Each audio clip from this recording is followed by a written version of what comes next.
episode of Lifestyle Business with Chris and Ann. Coming up today, we are delighted to have Stephanie Copeland, the partner at 4 Points Funding and CEO of the Governance Project, join us as we continue our conversation from last week on the need to examine and reform the way that lending and support of small businesses in underserved communities is executed. Stephanie is a virtual friend, because we rarely get to see each other in person, but somebody who has been on the path of reinvigorating communities and economies with a focus on opportunity zones. That's how we came to know Stephanie.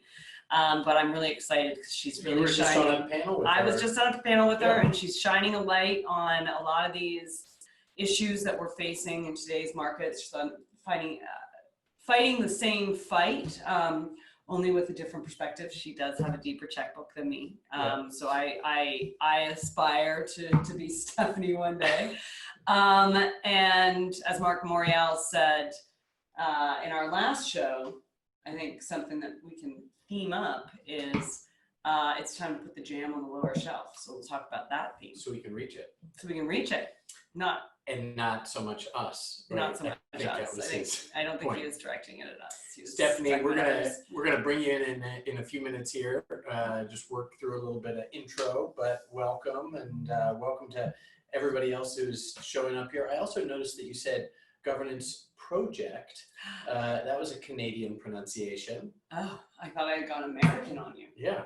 All right. No, the good. project. I still got my roots. All right. So we, a couple things on the intro. First of all, we went camping. For those of you guys who follow the gram, we went camping this week. Do you want to show them our rig? I don't have it ready as a virtual background. Oh, You're putting me on the spot. I mentioned it this morning, but it didn't get implemented, I guess. Ariel, can we yell at our producer? Yeah, Ariel. Come on. No, it's not on our. Okay, anyway, fine. We went camping this weekend. It was pretty fun. 18-month-olds. Yep. I mean, not much more to say without the virtual background, to be honest. Well, it was fun, and what I thought was fun about it was we had a little bit of an adventure, right? We've been sort of stuck in a Groundhog Day. Not that it's a bad Groundhog Day. It's been kind of nice not to be on all the flights and planes and travel and whatnot, but we have our routine, and it kind of knocked us out of our routine. It did. Had to figure out. A couple days away from hearing from our landlords. Yeah. Although we did call one of them on the way up. Getting out of cell phone coverage has its benefits. I mean, yes. And for those of you in the co-working category watching, I think one of the things we remarked to our team about today was we're really proud of how we've navigated through this time of COVID and the economic crisis that we faced. And that's not what we're going to talk about today, but I think it was kind of a nice way to reflect is, our landlords are giving us a little break on the timing of when our payments are due, but not actually on the actual payments themselves. Mm-hmm. And we've sort of taken a different tact, which is more customer centric and thinking about how do we help our members during their time of need. Yeah. And I'm hoping that, now that we're all coming back online, that's going to pay dividends. But we are seeing this whole category of co-working, it's a little bit of a bloodbath right now as we see folks who have raised tons of money, who didn't have to get to profitability, who didn't have to think about, running these businesses. They're struggling. I'm really feeling for No Tell and the $400 million they raised last year. And the Riveter. It's a shame, but they're moving their community online. It's it was a bummer. Barbara, our cousin. Yeah. Very, and like us, mission driven. And so, hopefully that keeps up, but the challenging times, to say the least. What did you think about our chat with Marc Morial on Thursday? So on a brighter point, we had Marc Morial on the call last week, as many of you know, and it was awesome. I was kind of expecting, I don't know about you, but I was expecting that his whole thing was going to be about race relations and criminal justice reform, because that's obviously very top of mind, and that was sort of what we went into the show thinking about. And talking about, because we were just coming off the heels of having Mitch Landrieu on and talking about how to converse around race relations in the country. Yeah. And he sort of threw us for a loop, which was he turned the conversation into something that was, something that we think about a lot, around kind of the on-ramp to entrepreneurship, access to capital, and the fact that we actually need to start laying a more level playing field, especially for African-American founders. Well, you said two things that I thought were interesting, that we need 21st century ideas. I like that a lot. That, a lot of the constructs that we're working off of are, 30, 40, 50 years old. Opportunity zones, which will probably come up today, is a new construct, but, definitely complicated, right? And there's a big gap between, venture capital funding and projects that might take opportunity zone funding and the need for $100,000, right. Main Street funding. Main Street financing and a loan. And I think the conversation centered around, we've proved we can do it. You can roll out a PPP loan very quickly. A lot of people got them. So can we do this for, the underserved entrepreneurs and African-American entrepreneurs and people of color, and get some new. Let's tip our hat to, we'll talk to Stephanie about that, right? We sure will. That sort of impact-oriented investment. And in times of, change and protest and demonstration, he said this is a time for big ideas, not incremental change that takes forever to wind its way through the legislature, and you need all these. I remember back in let's take big swings right now. That was the big thing in the fintech days when I was in. Remember when I was in fintech? Mm-hmm. Before we got into co-working? Yeah. God, that was so much more lucrative.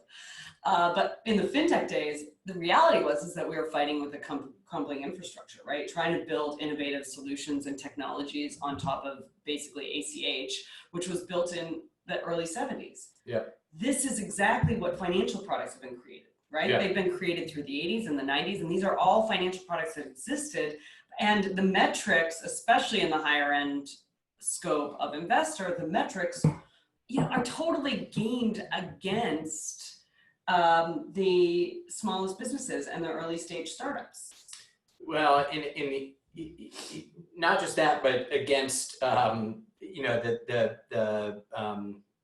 African Americans and people of color, and constructs that we have to unwind, like redlining and all of these things that date back to slavery, but then we're around segregation and then institutionalized racism and all these things that if you really dig into it, that's what the protesting is against, how the system is actually stacked against Black people, right? And Marc, I think, challenged us to think about privilege and white privilege, and he asked two questions. He said, did your the two ways that you are most likely to create generational wealth: going to college and buying a house. So did your parents help you pay for college? That's privilege. Yes, they did. The most but difficult. I did buy my own house. Well, good. The most difficult thing, financial step, sort of step function step that people have is buying a house. And actually having the money for the down payment of the house. A lot of people can afford the payment, the monthly payment, but the down payment.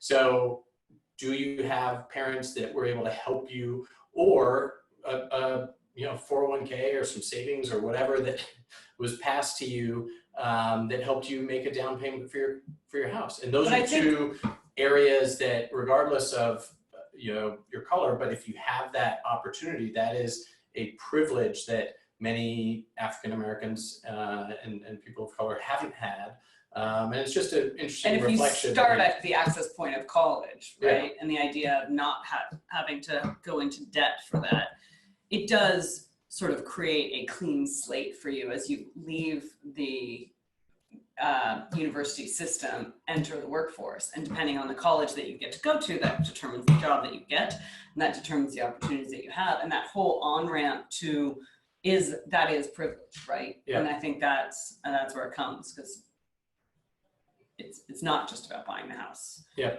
Even just being able to go to the school that you want, and your parents taking that burden off of you is a huge step up. And also I think exposure. And so I think that's something that we've talked about is that the ability for folks to be exposed to new ideas, and exposed to new opportunities, and exposed to new paths. That comes from higher education. It also comes from the models that we get to see. Comes from working at Launchpad. Truly, it does. Yeah. I mean, let's not joke about that. Yeah. A lot of folks, even those hanging out their shingle, are being inspired as Launchpad as their on-ramp to entrepreneurship, right? And the programs and the support and the systems that surround them and the people that surround them with new ideas, with new opportunities. You don't have to they're not all startups, right? It's people who want to work entrepreneurially and support each other. Yeah. So we have another topic we want to get into, but I think we should jump into this one now with Stephanie, and then we can hopefully have a few minutes for our pet project that we want to tap her brain on. All right, so I'll do the intro. Stephanie, I'm going to bring you in now, and Ann's going to introduce you. All right, and now the CEO of the Governance Project,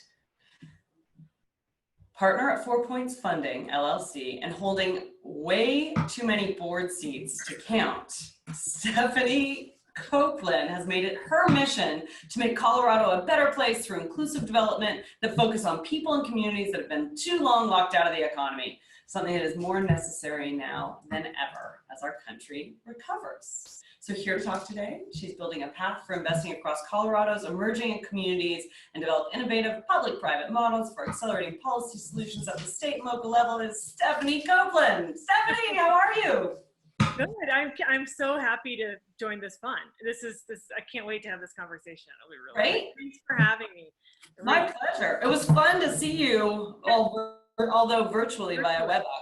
Yeah, it is amazing. Like every time I see somebody in a new setting, like they're not with their normal background, I'm like, well, where are you now? Because you get so used to the same backgrounds that everybody has. So I know. I like that sexy paneling behind you, I gotta say. You know, we get deals done in here. Yeah, it's a boardroom kind of. That is a real boardroom setup you've got. Yeah, drink some scotch, smoke some cigars right here. I like it. I look forward to drinking scotch and making some deals with you in the future. We're not. So let's jump into your projects, the Governance Project and 4 Points Funding, and just kind of get a quick overview from you on that. And then I want to dig in deeply around kind of the cracks that we're starting to see that's been raised through all these issues, because I think that is such a meaty subject and so important right now. Yeah, and look, you guys are bringing up the I think the most acute vulnerability that we've seen over the past several months. I don't know that we could have scripted this as a country any more dramatically, but these entrenched behaviors that we have taken and are continuing to progress. So from really locking into investment norms that have led to more and more concentration in fewer and fewer people's hands and fewer places' hands, to this unbelievable, not even unbelievable, just shameful discrimination that we have allowed to go on for too long by we as those with privilege that have not examined our beliefs deeply enough, our activities or our empathies deeply enough to really understand. Both of those things are really exposed in the last 3 or 4 months. And frankly speaking, I wouldn't wish upon anyone that it had to come to either one of these things for this to occur. But I am hopeful and very glad that it has. And one of the things that people have been pushing, others to, and I don't know they're pushing me personally to this. I'm not a big enough public figure, but pushing you to speak out on this. And it's scary because I'm afraid I'm going to say the wrong thing. I'm not going to understand as well as I should. I'm going to be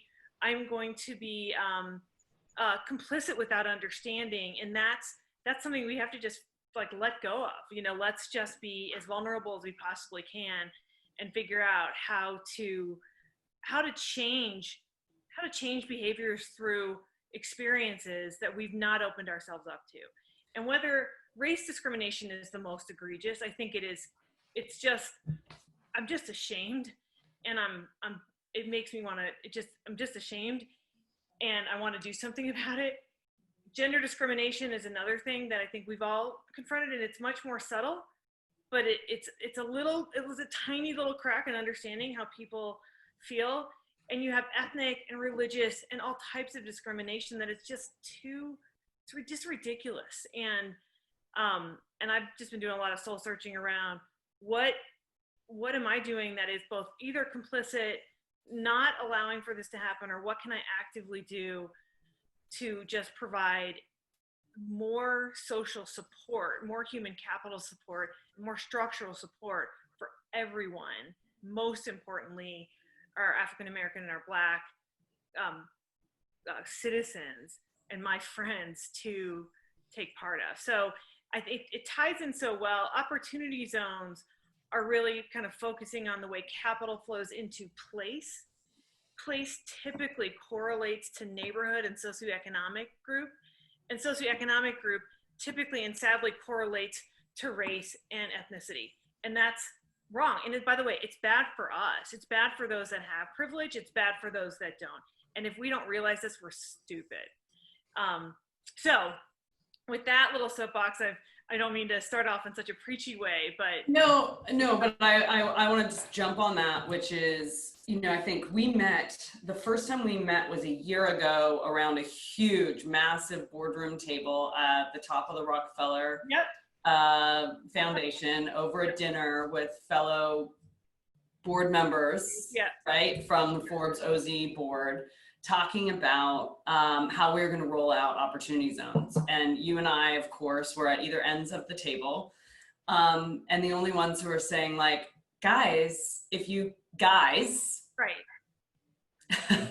If you keep wanting to apply the same methodology that you're applying in a public market situation, you're never going to get there. Like, and what I've seen play out over the last year, and I think I agree with you, which is our issues around gender representation is our white privileged version of having some amount of empathy for the situation that Black and brown people face every single day, right? And that is just doesn't even hold a candle to worrying about your life, worrying about all of these factors that are facing it. But it has to change bottoms up. And you're making a really good point, because all those folks around there, the reason why they want to have metrics that are easy to evaluate, and the reason why they want that data, is because they want it to be easy to make decisions one way or the other, and they are conservative. And conservative in a, like, not in a political perspective. Way. Yeah. This is the time when we actually need those voices of power to start to speak in ways that are very uncomfortable. Yeah. And so I think it's good. We need to rabble rouse. And we need us all to be a little less buttoned up and a little more focused on the humanity of the situation. And taking a risk, open ourselves up to experiences that we normally wouldn't be our normal playbook, to give ourselves a myriad of experiences that show us that there is a different path forward, a different path of inclusivity forward, a different path of wealth creation going forward. This is not a zero-sum game. I'm so tired of the fear and the privilege hoarding, that it's not a zero-sum game, and it's not a place I want to live or be where it would be. So, I think about opportunity zones and the things that when I was working for the state of Colorado, working for the governor, and we were designating these zones, we first heard about the legislation through the Economic Innovation Group in the latter part of 2017.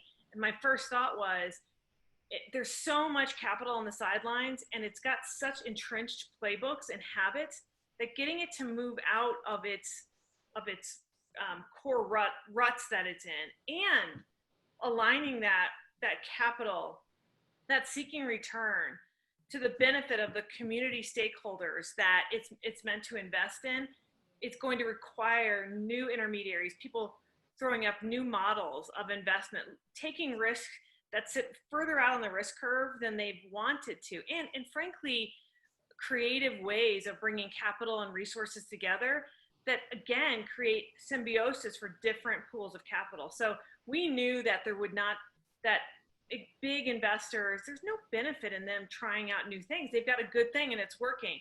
Mm-hmm. New intermediaries need to come into play and disrupt this model to show that not only is it good, it is good for people looking to make money, but it's also good for the people in those neighborhoods to build wealth and to share an economic mobility that, frankly speaking, has been too isolated for too long. I just heard a stat that said the home ownership rate, and Chris, to your point, home ownership is one of the biggest paths to wealth creation. And it's at one of the lowest rates it's been in 60 years for the African American community. And that is a crime. It's a crime. Mm-hmm. And now the New York Times it's talking about things called blue lining, where you're going into these traditionally lower income communities, developing in those areas and actually moving those people out, which doesn't do anything for us as a society. All it does is concentrate wealth in fewer hands. I am all for being able to be accountable for myself and building my own equity, but I've actually finally gotten to the point myself, I'm only going to do that if I can bring other people along. No longer can I look at this as a me versus a me system. It has to be an us system. So it's like I said, I would never wish this tragedy upon anyone, but I'm grateful that it's opened my eyes up a little bit more. Yeah, I mean, I feel like now that it's here, let's look at it through positive eyes, right? Which is, it actually does take crisis to break down the systems, right? It does take that shaking to the core to make it impossible for people to look away and not actually look within themselves for change. It doesn't mean that everyone's not going to take advantage of the situation or act in rational ways, but it means that collectively we all have to we all play a role. Yeah. Mayor Fisher from Louisville was just talking about this on the news, and they were challenging him on, are you going to allow these demonstrations to continue? And his view was, yes, of course I am, because that is our constitutional right. That's what I uphold here. And as long as people are doing it in safe and doing that, then that's it. And he challenged the reporter to say, this is not about the police and the Black Lives Matter movement. This is up to us all. We all dictate how we run this game, and we all dictate how we play that role. And I think that's it. So let's talk about how you're going to change the game here, Stephanie. Yeah. So let me talk a little bit about opportunity zones, particularly as an infrastructure builder. If I think of community or neighborhood development, you think about a number of different tranches. You have kind of infrastructure development, which is at the very core, roads and water and broadband, increasingly broadband, and the school system and childcare system and housing. Those are kind of the infrastructure layers. There's more to that, but and then you have kind of the amenities on top of that, which are services that are like, again, education, healthcare, childcare, the services that also have to exist in the community in order for it to be vibrant. And then you have kind of what I'll call amenities, which is social capital, human capital, art museums, interest, amenities that are of interest, restaurants, bars, etc. And those three layers really all make up what makes up a vibrant community. And communities that are vibrant typically have those three things working in harmony. What they haven't had, unfortunately, is a lot of mix of incomes or mix of what vibrant means, meaning that Silicon Valley I don't even know if I want to say this out loud because I don't want to give you guys this much backlash, but the Valley has really created a vibrancy for one cohort and a lot of distress for many others. And so the vibrancy tends to discriminate as well as communities become more vibrant. So I always admit to being part of the problem. Yeah, I totally. I am absolutely part of the problem.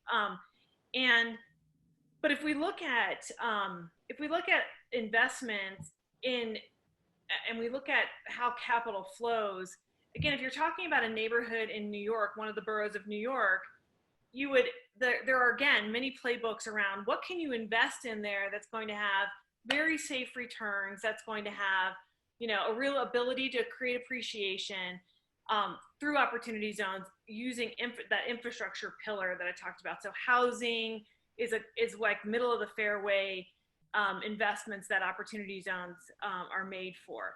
And what's happened is people have essentially said, I'm going to go build a $90 million, $100 million housing project. And in order to do that, they have not they've just applied their same playbook. Like, this is the people we're going to serve.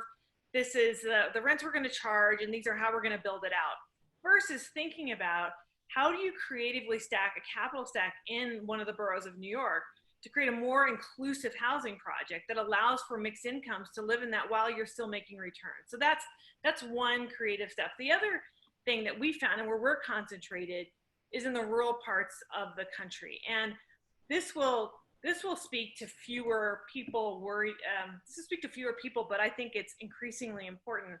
The concentration of the population in the fewer and fewer cities leads to more myopic thought, right? You lose dynamism as a country and innovation if you're not distributed not only across neighborhoods in a city, but also across cities in the country. Mm-hmm. And when I say city, I mean town, community, et cetera. And rural areas or areas of population that are concentrated outside of urban or, kind of suburban areas are very, very difficult to attract capital. It's seen as, I guess the fundamental challenge is if I'm going to diligence an investment and I've got $1 billion to place in capital, I can't do that $2 million at a time. I can't diligence a ton of small investments. I've got to go place big bets. And that almost excludes all of our smaller communities where the small catalyst of just getting some infrastructure going in those communities can have a big change in their existence and their livelihood. That livelihood creates variance of thought. That livelihood gives people opportunities to live in less expensive places. And that livelihood gives people to live a life that they want, not just a life near the job that they have. And so we are focused on creating really innovative structures into rural communities. And we set up our fund to focus first on Colorado because we've got unique insight into so many of the communities here. But we'd love to share this playbook across the country and make sure that this can happen in many areas of the country such that economic vibrancy is more distributed and therefore more varied in its thought and more innovative. It's interesting, Stephanie, because you're touching on what I think we hear frequently in terms of a broad range of sort of investment products, and we can focus in on opportunity zones. But this is I hear this a lot as an entrepreneur. I'm the response you get from investors.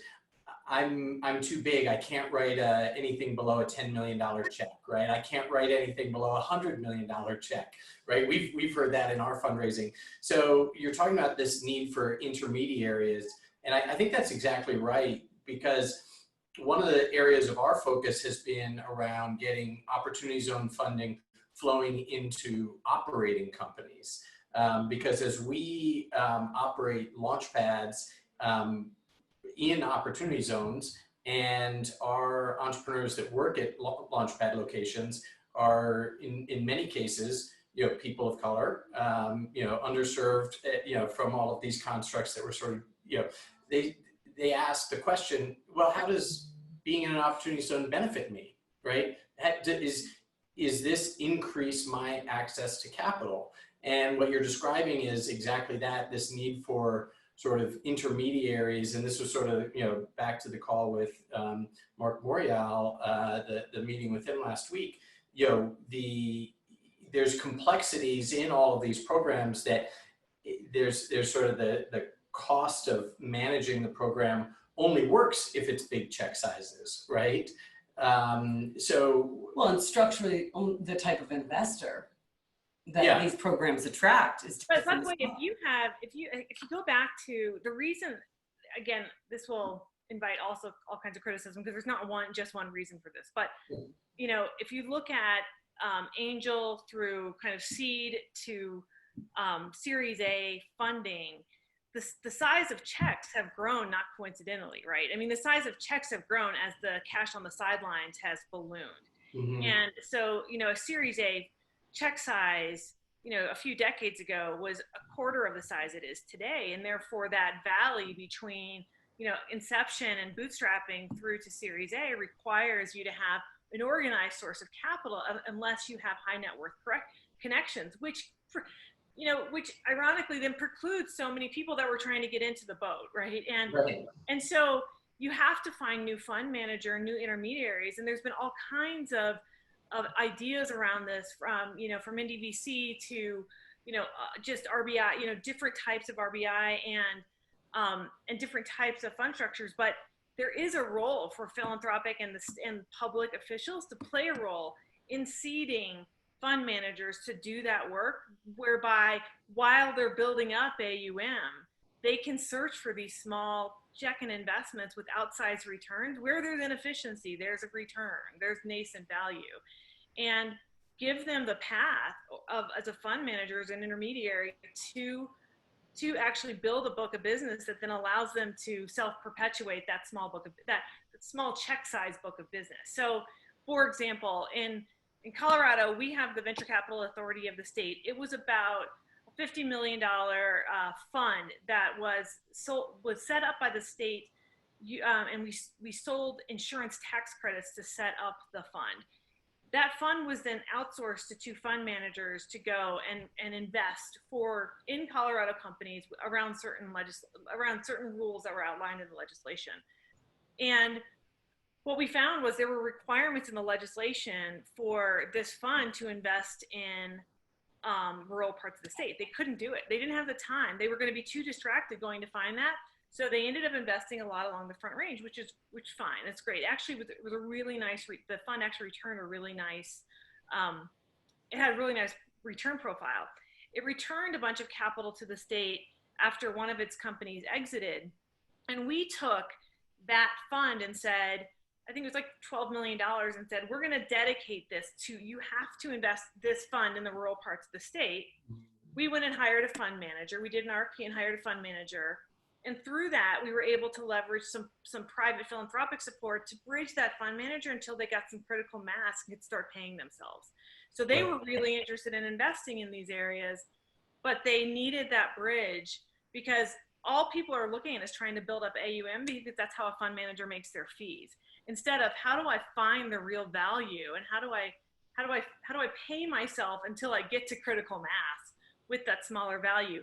I think there is, if we're intentional about that, it's not sustainable to rely upon philanthropy to do that. It's not sustainable to rely upon necessarily the public sector, but there is a way that both of those entities can prime the pump to then create a cycle whereby you can start to see really fund managers that focus on really early stage and small check sizes.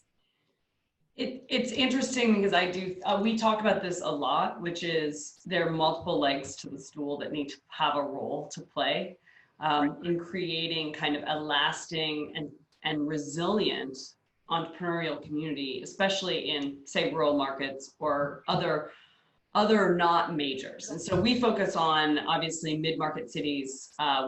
We call them momentum markets, but it's the same thing, right? Lack of access to capital. The capital exists tends to be angel investors who want their pound of flesh. It's difficult to attract funding from the coasts. As we think about that and those sort of public-private partnerships that exist for funding, I think one of the challenges is, first of all, do you need to change the metrics? And I think the answer is, to some extent, yes, because it's unfair.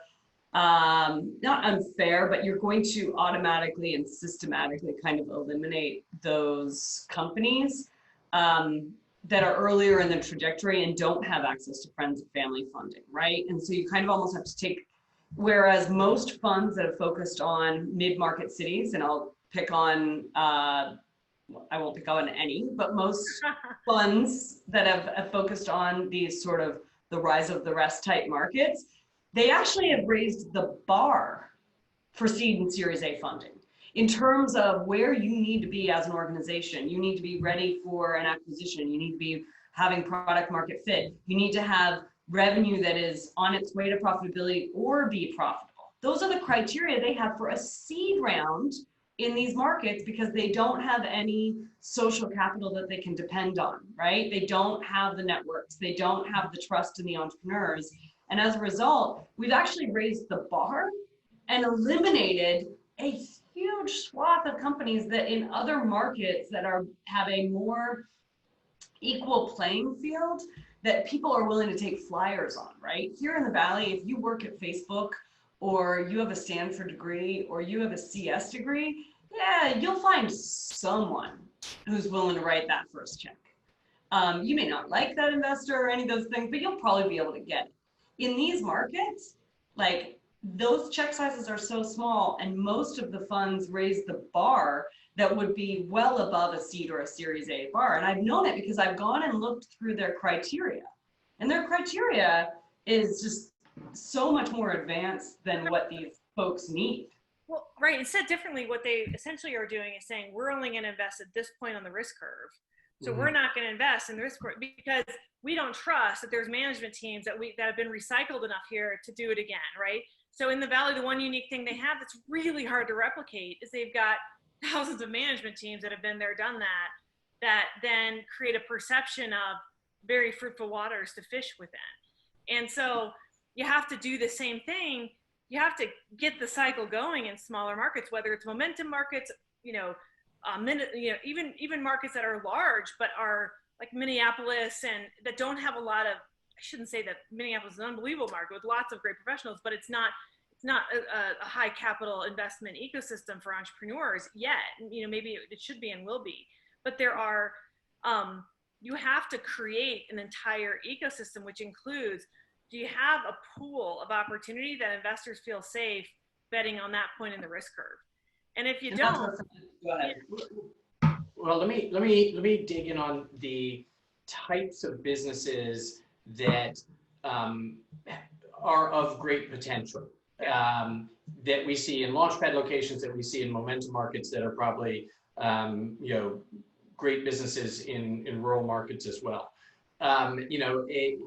You're on a show that we call Lifestyle Business, and we're trying to sort of take back ownership of that, what is used as a derogatory term by VCs often. Hey, this is a great lifestyle business, but I can't fund it because I can't generate a return for my fund with anything less than $100 million business. And this looks like a $10 million business. And I'd rather pour millions of dollars into a business that's going to go nowhere with the chance that it might go 10x. Well, because of portfolio theory, but how, like, if we can create in Newark, New Jersey, in Memphis, Tennessee, in New Orleans, in rural markets in Colorado, if we can create in Minneapolis, if we can create some incredible entrepreneurs that are running $10, $20 million businesses, isn't that a super net positive for society? And so job creation, wealth creation, being able to buy a home, being able to be resilient, being able to navigate pandemics. The whole conversation in African-American communities is about creating generational wealth,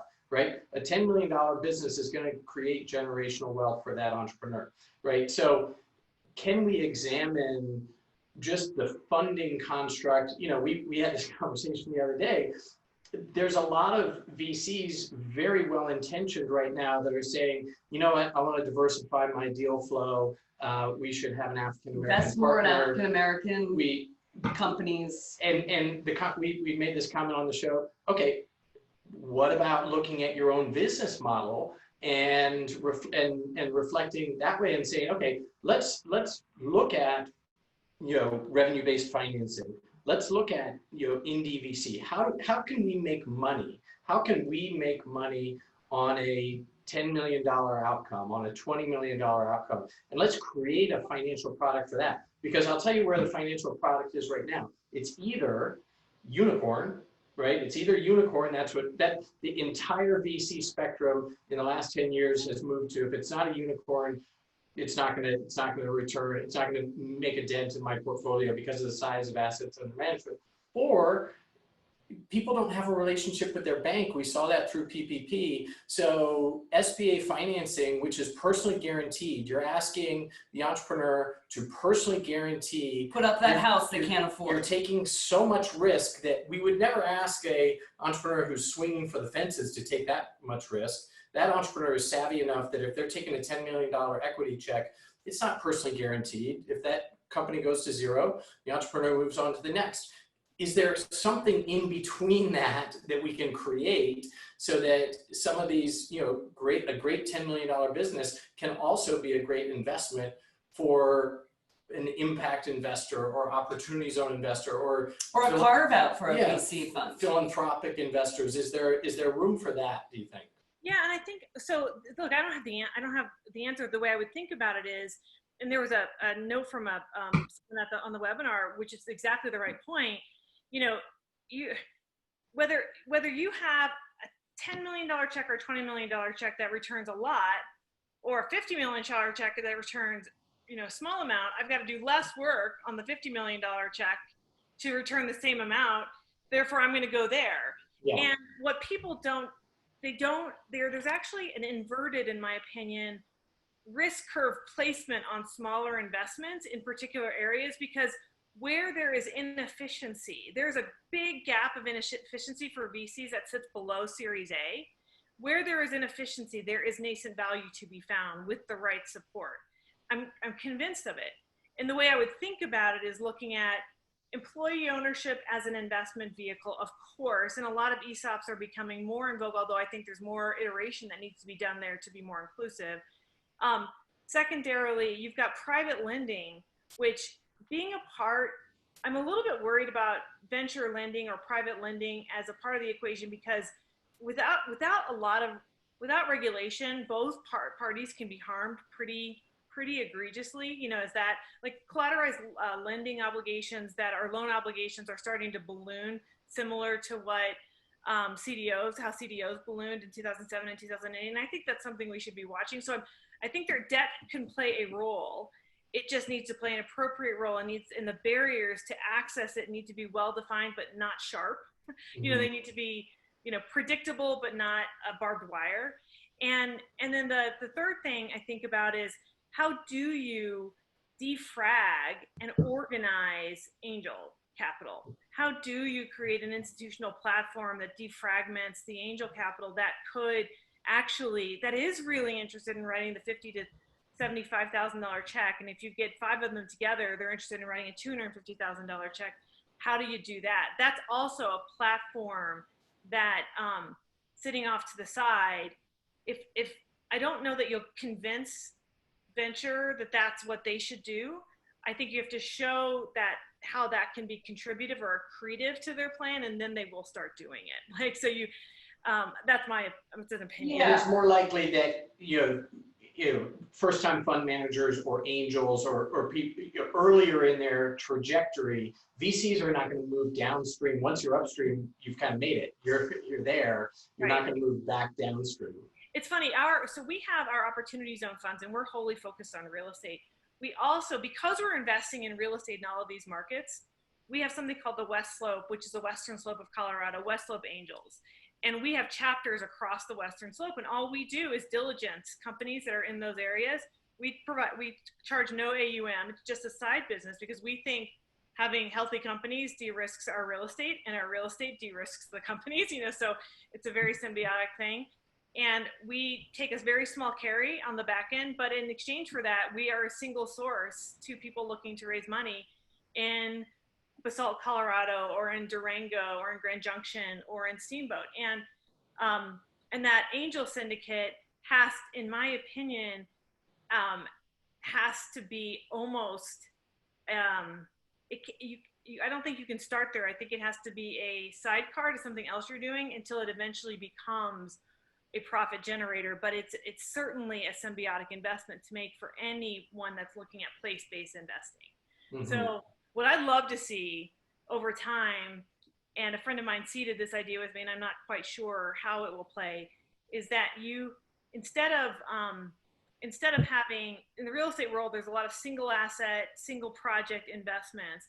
I'd rather see there to be a systematic or systems-based investment approach to place that includes everything across that 3-tier stack I talked about, infrastructure, services, and amenities, that I can buy a slice of, Nashville, mm-hmm. and I get exposure to, the assets in Nashville, including the businesses. And all of a sudden now I've got a really kind of core source of capital. I've got kind of an ETF for Nashville, or an ETF for Boise, Idaho, or an ETF for, a suburb of, or a small town in rural Colorado, because it's, population is soaring.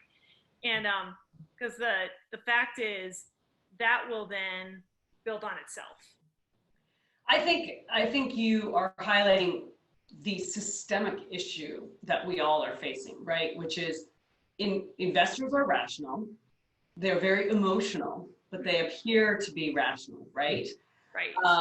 And in reality, what you're highlighting is, and this is something that I think we've talked a lot about, and is make it easy for me to write a check, right? So we'll often sort of put it, be like, you need to have a technical co-founder, because that makes it easy for you to tick a box and allow that check to be written, right? If we create an ETF type product, people understand what that is. They know how to evaluate the value there, what the return scenario looks like, all of these things. And by the way, I think there is a big role to play with folks like you who can actually help us on the ground think about what are the products. Because, for example, there's a big mismatch, not just in the grassroots entrepreneur that needs to be funded in Basalt, Colorado, right? And all of the factors that surround them being successful. There's also just a factor of they have no idea what product or funding thing is. And so the only thing they hear is venture capital, or the only thing they hear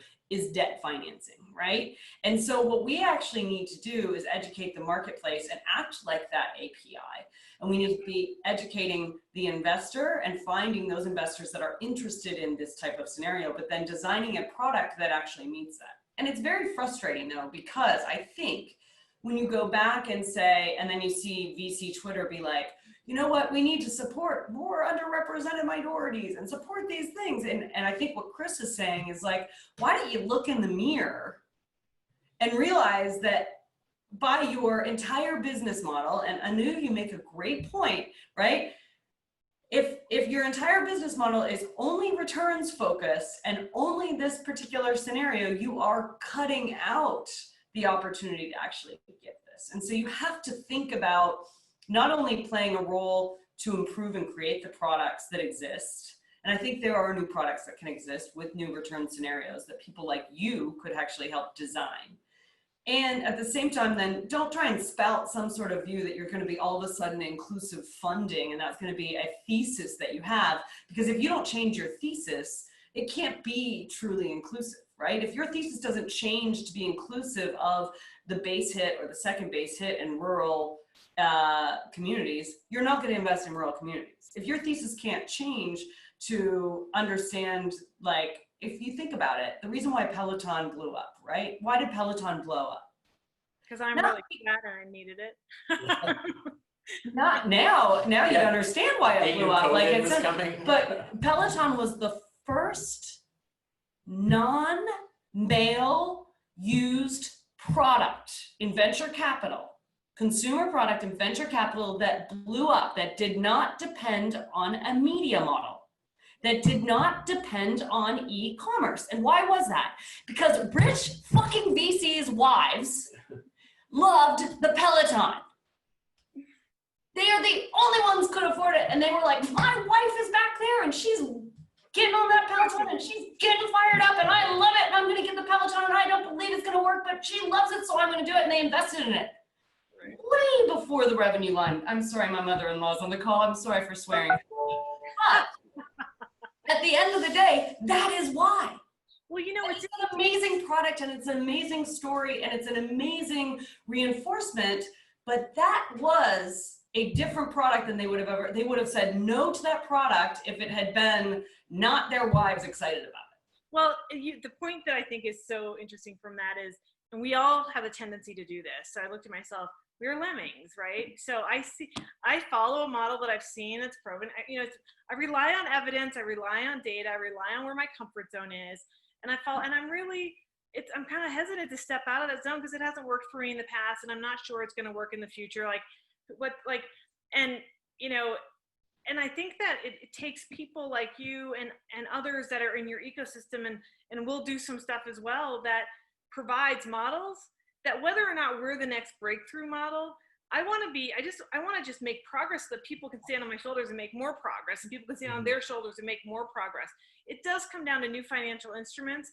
It does come down to new methods of evaluating return, But at the end of the day, there is return in impact. There is return in inclusivity. And in fact, it's almost the analog from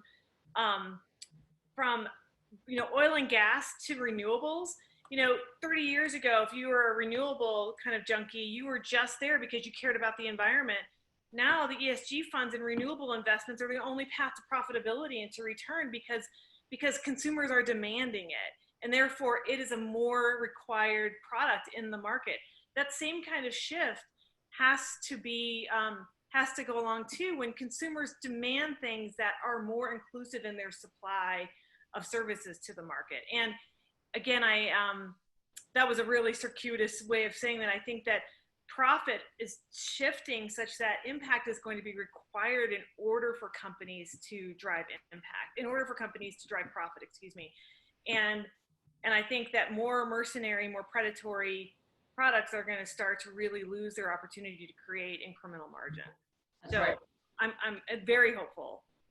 We have a couple minutes left. I know you wanted to ask one question, Stephanie, based on all of your broadband experience, specifically rural broadband experience.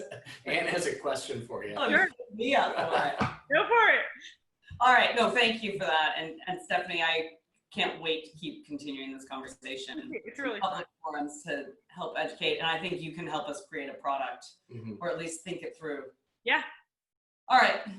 I got a question for you. So we are based in Northern California in Sonoma County. We're on a road that is a in and out road, goes about 10 miles, no outlet. Actually the same formation that existed in the Paradise fires. Yep. Because of the topography and the issues, number one, no one has any broadband on the road. AT&T's been pulled for one individual about halfway down the road, but not accessible by anybody else. So there is fiber line existing. Number two, the only internet available is basically satellite. So spotty at best. And number three, you can't get cell phone coverage after the first mile marker because of the topography. And number four, you cannot hear the sirens, the warning signals and the sirens because of the topography. It prevents us from doing it. So what's the density on the road? How many 300 households. 300 households. Okay. So you have 300 households on how long of a road? 10 miles. Okay. So you've got 30 households a mile. Okay. Not bad. All right. There's, by the way, lower density than that because they're all it's very rural. Yeah. So go ahead and ask the question. But I think I know. But go ahead. How do we get broadband? How do we get broadband? There's a number of ways to do it. One, is there a cable operator in the area? Is there any kind of? AT&T operates digital cable, and they're the ones who have pulled the fiber line. We've got a quote from AT&T to cost for one household to pull it to the end of the road, $62,000. Yeah. So the other alternative is do a microwave shot, which is actually, is it really hilly? Do you have line of sight? We can't. It's in a valley, so there are a couple microwave providers, but a lot of the homes along this in valley can't see the microwave provider. Also redwood trees. Yeah. So no, a microwave shot can actually go through, can be okay with that as a backbone. Think of it as a fiber backbone, and then you have small repeaters that can point into the housing and essentially distribute the signal. That's one way to do it. That can cost, a certain amount of money, but you could certainly, that's the only reason we do that. We've done that a lot in different parts of the state here. So AT&T has two things. One is it's a small number of homes for, they're not going to do anything special for this. And they also have regulations and tariffs that they have to kind of live behind. So they're probably looking at a special costing mechanism to try to get to you, which is just a headache for them. It's back to, we've got our playbook. Make it worth my while. You're over here, and in order for me to stay outside of my playbook, I've got to make it worth my while. So my opinion would be, and I know this is probably, you could get the 300 homeowners together and talk to AT&T, or you get the 300 homeowners together, talk to the wireless, the microwave company, and see if they could organize a regional microwave connections, and you'll get pretty nice especially if they can tap into fiber at the tower, you'll get some pretty nice broadband coverage, and you'll get they can also bring that back to the cell phone service. So it's you could those are some things to do. And again, I don't know the exact topography, but that would be my first edge. Awesome. Okay. Thank you for that. Yeah, hopefully we'll get you going. It's funny, we have a really small campsite up in Meeker, Colorado, and we did that with our campsite. We did a microwave shot, and it's in a really hilly area. We did a microwave shot, and now we've got 1 gig broadband to our little tiny home and RV park in Meeker, Colorado. It's awesome. That's great. Yeah. Good. We got to do that. Yeah. Yeah. I like it. I'm making it sound way simpler than it is, but it's not that hard. So. Yeah. No, that's cool. And actually what we did was we drafted a survey for our community to get sent out with the fire marshal send out, and hopefully be able to gather who would be interested in doing that.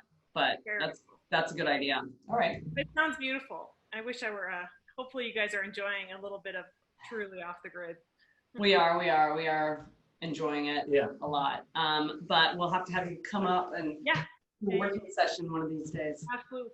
You guys, thanks so much for having me, letting me play in the fun, and for doing this, and just again appreciate all of your coordination, all the work that Launchpad's doing across the country. It's really cool. Well, likewise, we appreciate everything you're doing, and it's nice to have a like-minded conversation. It's fun intellectually to kind of think about how do we actually solve these problems we care about, and get access to capital into underserved communities and smaller markets. And I've also been very grateful, Stephanie, to your I think you have a good approach around directive of like very rational in terms of understanding like what will work and what will not. And I think one of the things that we often say is like, is the juice worth the squeeze, right? And I think it's a very valid point that we're not going to change. It's difficult to change the mindsets of people who are, fairly established and in their lane. This is a chance for us, right? Right now, the way the economy is and the importance of impact has to play a much bigger role. But we are going to have to get creative about how we solve the systemic problems. Absolutely. All right. We're gonna let you go. Good to see you, Stephanie, and we'll talk See you soon. This was a great show. I love how Stephanie always pushes the conversation forward. Yeah. Coming up on Thursday, we are going to be talking to Mayor Michael Tubbs of Stockton, California, and the one and only Scott Santons. And what are we going to be digging into? It's a UBI focused episode. Right. Yay, so, if you've ever wanted to learn about UBI, Andrew Yang kind of popularized the concept during his run for the Democratic nomination, and a lot of people hadn't heard about it. And one of the questions that I get frequently is, well, show me the data, show me that it works. And Stockton, California, where Mayor Michael Tubbs is the mayor, obviously. He's got the data. Has been running an experiment for the last 18 months. And so it's going to be sharing that with us. So a good episode on Thursday. I also, just before you wrap up, I wanted to thank Anu and Ariel and all of the people watching, and the comments and the links that are being shared. We appreciate that engagement, including my mom who's watching. Got to give her a shout out. I'll let you get the last word in. Yeah, okay. Two things. Anu, I think a future call on broadband and opportunity zones is absolutely up and on the books. I was recently, the panel that Stephanie and I were on a couple of weeks ago was also with another OZ coalition member, and they do a lot of work in the broadband area. I think it is a very interesting and sometimes controversial use of opportunity zones. So I'll leave that little nugget there for the future.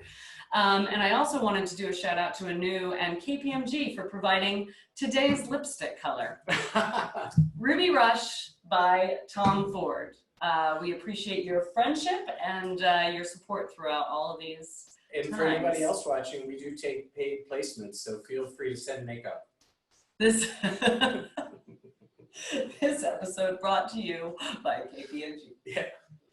Anyway, I'm joking. KPMG does not sponsor this post nor condone condone the words of its hosts. Yeah. But nonetheless, thanks everyone for tuning in, and we'll see you next time on Lifestyle Business. So on, folks.